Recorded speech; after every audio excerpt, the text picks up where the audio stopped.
ನಮಸ್ಕಾರ, ಸುದ್ದಿ ದಿನಕ್ಕೆ ಸ್ವಾಗತ. ನಾನು ರಾಹುಲ್ ದಯಾ. ಪ್ರಮುಖ ಸುದ್ದಿಗಳನ್ನ ನೋಡೋಕ್ಕೂ ಮುಂಚೆ ಈ ಕ್ಷಣದ ಹೆಡ್ಲೈನ್ಸ್. ರೇಣುಕಾ ಸ್ವಾಮಿಗೆ ಹಾಗೂ ಮಗುಗೆ ನ್ಯಾಯ ದೊರಕಬೇಕು.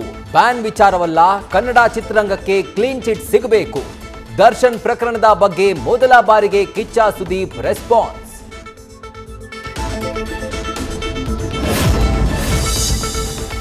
ಖಳನಾಯಕಿ ಪವಿತ್ರ ಗೌಡ ಮನೆಯಲ್ಲಿ ಪೊಲೀಸರಿಂದ ಮಹಜರು. ಪವಿತ್ರ ಗೌಡಾಳ ಬಟ್ಟೆ, ಟವಲ್, ಚಪ್ಪಲಿ ವಶಕ್ಕೆ. ಆರೋಪಿ ಪವನ್ ಕೃತ್ಯದ ದಿನ ಧರಿಸಿದ್ದ ಪ್ಯಾಂಟ್, ಶರ್ಟ್, ಟವಲ್ ಕೂಡ ಸೀಸ್.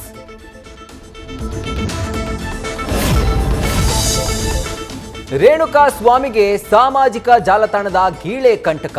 ರೀಲ್ಸ್ ನೋಡುವ ಜೊತೆಗೆ ಸಮಾಜದ ತಪ್ಪುಗಳಿಗೆ ಕಾಮೆಂಟ್ ಮಾಡಿದ್ದಕ್ಕೆ ಜೀವ ಬಿಟ್ಟ.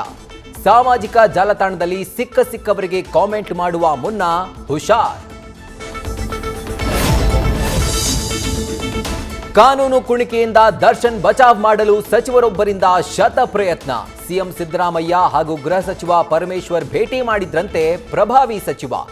ಒತ್ತಡ ಹಾಕಿದ್ರೂ ಪ್ರಯೋಜನವಿಲ್ಲ ಅಂತ ಗೊತ್ತಾದ ಮೇಲೆ ಖಾಲಿ ಕೈಯಲ್ಲಿ ವಾಪಸ್. ಚುನಾವಣೆ ಬಳಿಕ ಜನಸಾಮಾನ್ಯರಿಂದ ಕಲೆಕ್ಷನ್ಗಿಳಿತ ರಾಜ್ಯ ಸರ್ಕಾರ. ತೈಲ ದರ ಏರಿಕೆ ವಿರುದ್ಧ ರಾಜ್ಯಾದ್ಯಂತ ಪ್ರತಿಭಟನೆಗೆ ಬಿಜೆಪಿ ಸಜ್ಜು. ಆಕ್ರೋಶದ ನಡುವೆಯೂ ಗುಜರಾತ್ಗಿಂತ ನಮ್ಮಲ್ಲೇ ಕಡಿಮೆ ಅಂತ ಸಮರ್ಥಿಸಿಕೊಂಡ ಸಿಎಂ.